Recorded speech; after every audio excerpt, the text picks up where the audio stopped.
구약성경 848쪽 시편 68편 1절부터 18절까지 교독으로 읽고 18절을 함께 읽도록 하겠습니다. 하나님이 일어나시니 원수들은 흩어지며 주를 미워하는 자들은 주 앞에서 도망하리이다. 연기가 불려가듯이 그들을 몰아내소서. 불 앞에서 밀이 녹음같이 악인이 하나님 앞에서 망하게 하소서. 의인은 기뻐하여 하나님 앞에서 뛰놀며 기뻐하고 즐거워할지어다. 하나님께 노래하며 그의 이름을 찬양하라. 하늘을 타고 광야에 행하시던 이를 위하여 대로를 수축하라. 그의 이름은 여호와이시니 그의 앞에서 뛰놀지어다. 그의 거룩한 초소에 계신 하나님은 고아의 아버지시며 과부의 재판장이시라. 하나님이 고독한 자들은 가족과 함께 살게 하시며 갇힌 자들은 이끌어내사 형통하게 하시느니라. 오직 거역하는 자들의 거처는 메마른 땅이로다. 하나님이여 주의 백성 앞에서 앞서 나가사 광야에서 행진하셨을 때에 땅이 진동하며 하늘이 하나님 앞에서 떨어지며 저 신의 산도 하나님 곧 이스라엘의 하나님 앞에서 진동하였나이다. 하나님이여 주께서 흡족한 비를 보내사 주의 기업이 곤핍할 때에 주께서 그것을 견고하게 하셨고 주의 회중을 그 가운데에 살게 하셨나이다. 하나님이여 주께서 가난한 자를 위하여 주의 은택을 준비하셨나이다. 주께서 말씀을 주시니 소식을 공포하는 여자들은 큰 무리라. 여러 군대의 왕들이 도망하고 도망하니 집에 있던 여자들도 탈취물을 나누도다. 너희가 양우리에 누울 때에는 그 날개를 은으로 입히고 그 깃을 황금으로 입힌 비둘기 같도다. 전능하신 이가 왕들을 그 중에서 흩으실 때에는 살몬의 눈이 날림 같도다. 바산에 사는 하나님의 산임이여 바산에 사는 높은 산이로다. 너희 높은 산들아 어찌하여 하나님이 계시려 하는 산을 시기하여 보느냐. 진실로 여호와께서 이 산에 영원히 계시리로다. 하나님의 병거는 천천히요 만만이라. 주께서 그 중에 계심이 신의 산 성소에 계심 같도다. 주께서 높은 곳으로 오르시며 사로잡은 자들을 취하시고 선물들을 사람들에게서 받으시며 반역자들로부터도 받으시니 여호와 하나님이 그들과 함께 계시기 때문이로다. 아멘. 기도하겠습니다. 사랑과 은총이 충만하신 주님, 오늘 하루 첫 시작을 주님의 말씀으로 하게 하시니 감사합니다. 찬양으로 시작하게 하시니 감사합니다. 기도로 시작하게 하시니 감사합니다. 하늘의 영광, 우리 마음속에 차고도 넘치는 하루가 되게 하시고 주님의 영광을 널리 드러내는 주님의 제자로서 오늘 하루도 살아내게 하여 주옵소서. 주님, 우리 가운데 육체의 질병으로 마음의 고통으로 주님 앞에 제대로 나아오지 못하는 자들이 있사오니 주님께서 찾아가 주셔서 위로하여 주시고 그 손을 붙드사 결코 혼자가 아님을 기억하게 하여 주옵소서. 오직 주님의 은택과 주님의 영광만이 가득한 삶이 되게 하여 주옵소서. 주님께서 우리와 늘 동행하여 주심을 믿으며 예수님의 이름으로 기도합니다. 아멘. 시편 68편 1절부터 35절까지 있고 오늘은 1절부터 18절까지 전반부를 함께 보게 됩니다. 시편 68편은 한마디로 정의하자면 하나님의 승리에 대한 시편입니다. 하나님께서 승리하신다. 하나님께서 이기신다. 1절을 보시면은 하나님이 일어나신다. 하나님이 일어나시니 라고 되어 있습니다. 그리고 살짝 우리 뒤편을 넘겨서 4절을 보시면은 하나님께 노래하며 그의 이름을 찬양하라. 하늘을 타고 광야에 행하시던 일을 위하여 대로를 수축하라. 자, 하늘을 탄다라는 이 말은 구름을 탄다라는 말로도 해석할 수가 있습니다. 광야, 사막을 의미합니다. 구름을 타고 사막에서 행하신다. 이 구절을 통해서 우리는 어렴풋이 출애굽의 기억을 더듬을 수가 있습니다. 광야에서 이스라엘 백성들을 이끌어서 애굽에서부터 탈출시키셨던 그 하나님께서 일어나시고 지금 큰 길을 따라서 움직이신다. 그리고 어디로 가시는가? 17절에 보시면은 주께서 그 중에 계심이 신의 산 성소에 계심 같도다. 즉 한마디로 산으로 올라가시는데 하나님께서 그 산이 어느 산이냐 그것은 중요한 것이 아니고 신의 산이라고도 표현할 수 있고 15절에 나오는 바산의 산으로도 우리가 이해할 수 있는데 이 산은 구체적으로 어떤 곳을 이야기하는 것이 아니라 높은 곳을 이야기한다고 보시면 되겠습니다. 18절에 보시면은 주께서 높은 곳으로 오르신다라고 되어 있습니다. 즉 높은 곳에 오르셔서 영광을 얻으신다. 우리가 한마디로 하나님께서 일어나셔서 자신의 성소로 가신다. 그 장면을 기억하시면 되겠습니다. 그런데 이 하나님께서 행진을 하시는데 이 행진은 그냥 움직이시는 것이 아니라 승리의 행진. 즉 전쟁에서 승리한 장군 또는 용사가 개선하는 그 개선의 행진이라고 보시면 되겠습니다. 그래서 그 옆에 백성들이 따라가면서 환호를 합니다. 하나님을 찬양하라, 주를 찬양하라 하면서 함께 찬양하면서 따라가는 장면을 연상하시면서 이 시편을 읽으시면 그 이해가 더 쉽다고 볼 수 있겠습니다. 68편은 특히 1절부터 3절까지는 서론이라고 하고 4절부터 35절까지가 본격적인 내용이라고 볼 수 있겠습니다. 하나님께서 일어나시니 하나님께서 이제 움직이신다. 하나님께서 이제 역사하신다. 하나님께서 이제 자신의 일을 행하신다. 그래서 우리가 기도할 때에 하나님 일어나소서 성경에도 이런 표현들이 있는데 하나님 가만히 계시지 마시고 우리의 기도를 들으시고 우리의 하나님의 일을 행하여 주옵소서라는 표현으로 이해하시면 되겠습니다. 하나님께서 일어나시니 원수들은 흩어지며 주를 미워하는 자들은 주 앞에서 도망하리이다. 우리가 왜 기도를 합니까? 원수들이 온 세상을 장악하고 있는 것처럼 느껴지기 때문입니다. 주를 믿는 성도들이 핍박당하는 것처럼 느껴지기 때문입니다. 하나님께서 자신의 백성을 돌보시지 않는 것 같은 그런 착각이 들기 때문입니다. 그런데 하나님께서 이제 일어나시면 원수들은 흩어지고 주를 미워하는 자들은 다 도망가게 됩니다. 2절 연기가 불려가듯이 그들을 몰아내소서. 연기가 바람에 흩어지듯이 그들을 몰아내달라. 불 앞에서 미리 녹음처럼, 이 미리란 표현을 초로 생각하시면 되겠습니다. 불 앞에서 초가 녹아내리는 것처럼 악인이 하나님 앞에서 망하게 해주십시오. 악인이 온 세상을 장악하고 있는 것 같고 그들의 권세가 영원히 갈 것 같지만 하나님께서 일어나시면은 그들의 운명은 마치 연기처럼 언제 있었냐는 듯이 없어지고 그리고 아주 화려한 모양과 위세를 가지고 있는 것처럼 보이지만 그 모양은 불 앞에 있는 촛불과 같이 초와 같이 금방 녹아내려서 없어지게 될 것이다. 하나님의 역사는 그렇게 놀랍고 권능이 충만한 것이다. 3절 의인은 기뻐하여 하나님 앞에서 뛰놀며 기뻐하고 즐거워할지어다. 하나님께서 일어나시면 이제 기뻐할 사람들은 바로 의인들입니다. 의인들이 하나님 앞에서 기뻐하면서 그 앞에서 뛰놀 수가 있게 됩니다. 하나님께서 일어나서 행진하실 때에 의인은 그 옆에서 함께 기뻐할 수 있다.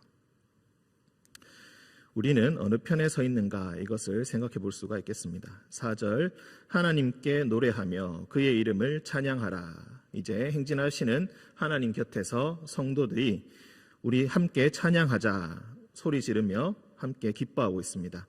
하늘을 타고 광야를 행하시던 이를 위하여 대로를 수축하라. 그의 이름은 여호와이시니 그 앞에서 뛰놀지어다. 대로를 수축하라라는 표현 꼭 잘 기억해 주시기 바랍니다. 하나님께서 다시 돌아오시는데 왜 대로가 필요한가? 왜 대로가 필요합니까? 만군의 여호와이기 때문입니다. 만군이 그의 뒤를 따르고 있기 때문에 그렇습니다. 그 만군이 다시 돌아올 수 있도록 대로를 수축하라라고 찬양하고 있는 것입니다. 그의 이름은 여호와이시니 그의 앞에서 뛰놀지어다. 그의 거룩한 초소에 계신 하나님은 고아의 아버지시며 과부의 재판장이시라.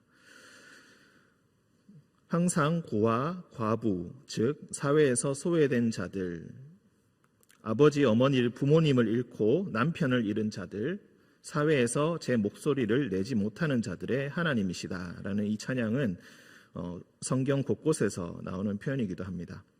하나님께서 이제 승리해서 돌아오시는데 그동안 힘없는 자들의 고혈을 빨면서 그들을 핍박하여 얻은 재산으로 호의호식하던 악인들, 그 악인들은 다 연기가 흩어지듯이 없어지게 되고 이제 고난받던 주의 백성들은 그 고아와 같고 과부와 같았던 그 백성들이 이제 하나님 앞에서 기뻐할 수가 있게 된다. 그래서 하나님은 그들의 하나님이시다. 하나님은 힘센 자들만의 하나님이 아니시라 우리 모두의 형편과 사정을 살피시는 약한 자들, 기도할 힘마저도 없는, 기도하는 방법조차 모르는 그런 자들의 하나님이시고 그런 자들의 기도를 들어주시는 하나님이시다. 6절 하나님이 고독한 자들은 가족과 함께 살게 하시며 갇힌 자들은 이끌어내사 형통하게 하시느니라. 승리하여 개선한 장군은 전리품을 나누고 공신들을 치하하고 그들에게 상을 줍니다. 그리고 악한 자들에게 벌을, 승리에 도움이 되지 못한 자들에게 벌을 줍니다. 하나님께서 고독한 자들, 갇힌 자들을 이끌어내시고 그동안 억울하게 살아왔던, 핍박당하면서 살아왔던 주의 백성들을 형통하게 하신다. 거역하는 자들은 광야로 다시 쫓겨나게 될 것이다. 메마른 땅으로 쫓겨나게 될 것이다. 7절 하나님이여 주의 백성 앞에서 앞서 나가사 광야에서 행진하셨을 때에 땅이 진동하며 하늘이 하나님 앞에서 떨어지며 저 신의 산도 하나님 곧 이스라엘의 하나님 앞에서 진동하였나이다. 땅이 진동한다. 이런 표현은 하나님께서 임재하실 때 쓰는 표현입니다. 단순히 지진이 난다라는 것을 의미하는 것이 아니라 하나님께서 임재하실 때에 처음에 시내산에서 출애굽 당시에 시내산에서 이스라엘 백성들을 만나 주셨을 때에 땅이 진동하고 화산이 분출하는 그런 일들이 일어나게 되는데 그것이 바로 하나님의 권능을 의미하는 표현이다. 즉 하나님께서 지금 오시고 계시구나라는 것을 느낄 수 있다라는 표현입니다. 우리도 어느 순간에 하나님께서 역사하시는구나라고 깨달을 때가 있습니다. 그런 표현의 일환이라고 생각하시면 되겠습니다. 즉 땅이 진동한다. 하나님께서 지금 가까이 오셨다. 하늘이 하나님 앞에서 떨어지며 저 시내산도 진동하였다. 시내산이 통째로 흔들리던 옛날에 하나님께서 우리에게 임재하셨던 그 기억이 다시 떠오르면서 하나님께서 오신다는 것을 불현듯 깨닫게 된 것입니다. 하나님이여 주께서 흡족한 비를 보내사 주의 기업이 곰핍할 때에 주께서 그것을 견고하게 하셨습니다. 참으로 위기가 많았지만 그때마다 하나님께서 비를 보내주셔서 다시 살아나게 하셨습니다. 주의 회중을 그 가운데에 살게 하셨습니다. 어렵고 힘든 과정 가운데서도 그 인내의 모든 시간 가운데서 하나님께서 우리를 지키시고 인도해 주셨습니다. 하나님이여 주께서 가난한 자를 위하여 주의 은택을 준비하셨나이다. 지금껏 주님께서 우리를 살게 하셨고 그리고 이 승리의 순간에 기쁨을 만끽하게 하시고 모든 주의 은택을 우리를 위해서 준비해 주셨습니다. 11절 주께서 말씀을 주시니 소식을 공포하는 여자들은 큰 무리라. 소식은 어떤 소식입니까? 바로 승리의 소식입니다. 하나님께서 승리하셨다. 우리 하나님께서 이기셨다. 이제 우리에게 드디어 기쁨이 왔다. 예수님께서 오신다는 기쁨의 소식, 복음의 소식과 비교해서 우리가 읽으면은 이 말씀의 의미를 더욱더 깊이 이해할 수가 있겠습니다. 승리는 어디서부터 오는가? 주께서 말씀을 주심으로부터 시작된다. 우리가 힘이 강해서 우리의 지혜가 더 지혜로워져서 우리에게 승리가 오는 것이 아니라 주께서 말씀을 주셨으니 그때부터 승리가 시작된다. 주께서 말씀을 주시니 병으로부터 나음이 시작된다. 주께서 말씀을 주시니 드디어 우리의 핍박받던 인생이 주님 앞에서 승리를 얻게 된다. 여자들이 공포한다라고 합니다. 이 여자들이라는 표현이 참으로 드물게 나오는 표현인데 여자들이라는 것은 그만큼 우리 자신은 연약하다는 것을 의미한다고 생각하시면 되겠습니다. 여러 군대의 12절 여러 군대의 왕들이 도망하고 도망하니 집에 있던 여자들도 탈취물을 나누도다. 장정이 아니라 여자들이 탈취물을 나눌 만큼 완전한 승리, 완벽한 승리를 성취하게 되었다. 하나님께서 승리하게 하시니 여자들도 탈취물을 나눌 수가 있게 되고 곳곳에 다니면서 승리를 선포할 수 있게 된다라는 것을 의미한다고 생각하시면 되겠습니다. 13절 너희가 양우리에 누울 때는 그 날개를 은으로 입히고 그 깃을 황금으로 입힌 비둘기 같도다. 이 13절은 굉장히 난해한 구절로서 해석하기가 어렵습니다. 그런데 조금 더 이해하기 쉽게 생각해 보자면은 여기서 너희는 여자들을 의미합니다. 여자들이 양우리에 누운 것처럼 편안히 그 전쟁의 상황에서 있다가 승리의 소식을 접하고 그 날개, 은으로 입힌 날개와 황금 깃을 이제 서로 나눌 수 있게 되었다. 승리하면서 하나님께서 가지고 오신 그 전리품들을 함께 나눌 수 있게 되었다. 즉 그 승리의 기쁜 그 상황을 의미한다고 생각하시면 되겠습니다. 하나님께서 모두 다 싸우시고 이기시고 승리하신다. 우리는 양우리에 누워서 기다리고 있는 그런 여인들처럼 하나님께서 승리하심을 믿는다면 우리도 환난의 상황 가운데서도 전쟁의 소식 중에서도 편안히 양우리에 누워서 기다릴 수 있게 되고 황금처럼 빛나는 미래를 꿈꿀 수가 있게 된다는 것입니다. 14절 전능하신 이가 왕들을 구중에서 흩으실 때에 살몬의 눈이 날림 같도다. 이 살몬이라는 지역은 정확하게 어디를 의미하는지 알 수가 없습니다. 다만 이스라엘 지방에서 눈이 날린다는 것은 참으로 보기 힘든 것입니다. 즉 눈이 날린다는 것은 아주 특이한 일이고 아주 신기한 일이라고 생각하시면 되겠습니다. 전능하신 이가 왕들을 구중에서 흩으실 때에 살몬의 눈이 날림 같다. 즉 이 표현은 땅이 진동한다, 하나님께서 임재하신다, 이 표현과 비슷하다고 생각하시면 되겠습니다. 참으로 신기한 일들이 일어나고 있는데 지금 전능하신 이가 절대로 꺾이지 않을 것 같던 그 왕들을 하나님께서 흩으시고 계신다. 연기처럼 그리고 밀처럼 그들을 흩으시고 계신다. 이것이 바로 하나님의 역사입니다 라고 하면서 함께 찬양하고 있다. 이렇게 생각하시면 되겠습니다. 15절 바산의 산은 하나님의 산이며 바산의 산은 높은 산이로다. 너희 높은 산들아 어찌하여 하나님이 계시려 하는 산을 시기하여 보느냐. 바산의 산이 이것도 정확하게 어디를 가리키는지 우리는 알 수가 없습니다. 대부분은 북쪽에 있는 헐몬이라고도 하고 헤르몬이라고 하는 그 산을 의미한다 이렇게 보기도 합니다. 이 높은 산이 있는데 이 높은 산들아 어찌하여 하나님이 계시려 하는 산을 시기하여 보느냐. 신들은 산에 살고 있다 이런 식의 생각들이 많이 있습니다. 우리가 그리스 로마 신화를 봐도 그러하고 그 고대 근동의 지방에서도 이런 신들의 표현들을 우리가 볼 수 있는데 하나님께서 계시는 산이 가장 최고다라는 의미로 생각하시면 되겠습니다. 진실로 여호와께서 이 산에 영원히 계시리로다.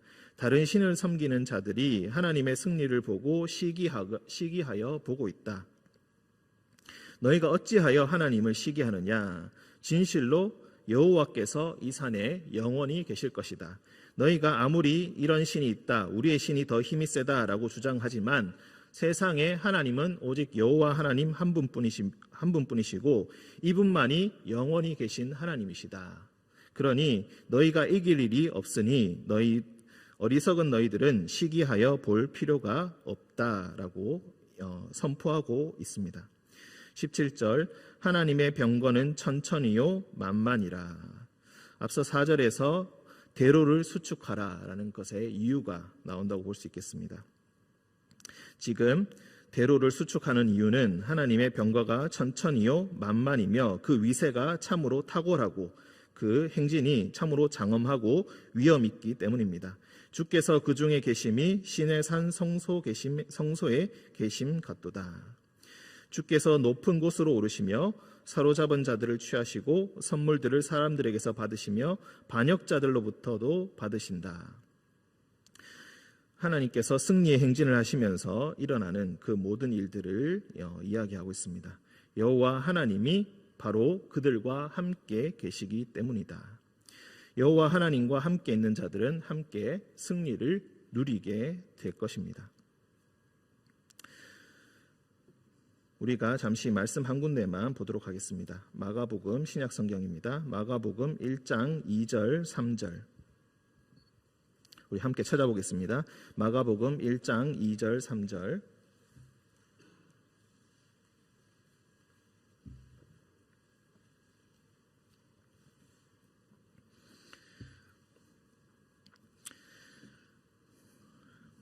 우리 뒤에 기록된 것과 같이 이 부분만 빼고 우리 2절과 3절을 함께 읽어보겠습니다. 시작. 선지자 이사야의 글에 보라 내가 내 사자를 내 앞에 보내노니 그가 내 길을 준비하리라. 광야에 외치는 자의 소리가 있어 이르되 너희는 주의 길을 준비하라. 그의 오실 길을 곧게 하라. 아멘. 선지자 이사야의 글에 내가 내 사자를 너희 앞에 보낸다. 길을 준비하라. 길을 곧게 하라 라고 했습니다. 대로를 수축하라 라고 앞에서 우리가 시편의 말씀을 함께 묵상했습니다. 하나님께서 이제 예수님을 보내셔서 예수님을 우리에게 오게 하십니다. 광야에 외치는 자의 소리가 있다라고 했습니다. 광야에서부터 그가 걸어오신다. 그를 위하여 길을 준비하라. 한 명이 오시는데 왜 길을 준비합니까? 한 명이 아니기 때문입니다. 예수님께서 내가 다시 세상에 올 것이다. 내가 다시 재림할 것이다. 말씀하셨습니다. 그리고 예수님께서는 지상의 사역을 감당하실 때 세리를 그리고 어부를 찾아다니시면서 나를 따르라 라고 명령하셨습니다. 이제 예수님께서는 함께 오십니다. 천천의 병거 만만의 군사가 바로 누구입니까? 예수님을 따르는 예수님의 제자들입니다. 예수님께서 그들과 함께 오신다. 예수님께서 얘기하시는 것이 내가 나의 제자들과 함께 갈 것이니 너희는 주의 길을 준비하라. 이 길은, 이 행진은 어떤 것입니까? 바로 하나님의 승리의 행진이고 예수님의 부활의 행진입니다. 하나님께서 함께 계시니 우리는 승리를 맛보고 비록 우리는 연약한 여인들처럼 싸울 능력이 전혀 없지만 하나님으로 말미암아 예수 그리스도로 말미암아 승리의 기쁨을 함께 누릴 수 있게 되는 것입니다. 이 승리의 기쁨을 우리는 다른 것이 아니라 주의 말씀으로부터 느낄 수 있고 주께서 우리에게 행하시는 그 역사를 체험할 수 있게 되는 것입니다. 예수 그리스도를 굳게 붙드는 자는 바로 이 승리의 기쁨을 함께 누릴 수 있게 될 것이다. 이 말씀의 의미가, 이 말씀에 대한 우리의 믿음이 더욱더 굳어지고 그리고 이 승리의 현장을 미리 체험하고 그리고 더욱더 기대하고 고대할 수 있는, 그리하여서 그 비전을 통하여서 우리가 오늘의 삶을 새롭게 살아갈 수 있는 새 힘을 얻으시는 우리 모든 성도님들 되시기를 주님의 이름으로 축원드립니다. 함께 기도하겠습니다. 사랑과 은총이 충만하신 주님, 일어나셔서 행진하시는 하나님을 우리가 바라봅니다. 악인들을 물리치시고 기뻐하는 의인들을 거느리시며 그들에게 상 주시며 그들과 함께 기뻐하시는 하나님의 모습을 우리가 함께 바라봅니다. 구름을 타시고 광야에서 행하시는 그 권능의 모습, 땅을 진동시키시며 산에 눈을 날리게 하시는 그 놀라운 역사를 일으키시는 하나님을 함께 바라봅니다. 주님, 우리가 이 세상에서 광야에 살아가면서 어려운 일이 참으로 많으나 주께서 곳곳에 흡족한 비를 주셔서 우리로 하여금 살아가게 하시고 인내하게 하시고 견디게 하시고 결국에는 승리하게 하시는 것을 우리가 굳게 믿습니다. 예수 그리스도의 제자 되어서 함께 그 길을 걸어가는 자들 되게 하시고 오직 예수님을 굳게 붙드는 자들로서 하나님의 승리를 함께 맛보는 승리의 성도들이 되게 하여 주옵소서. 주님께서 늘 우리와 동행하여 주심을 믿으며 거룩하신 예수님의 이름으로 기도드립니다. 아멘.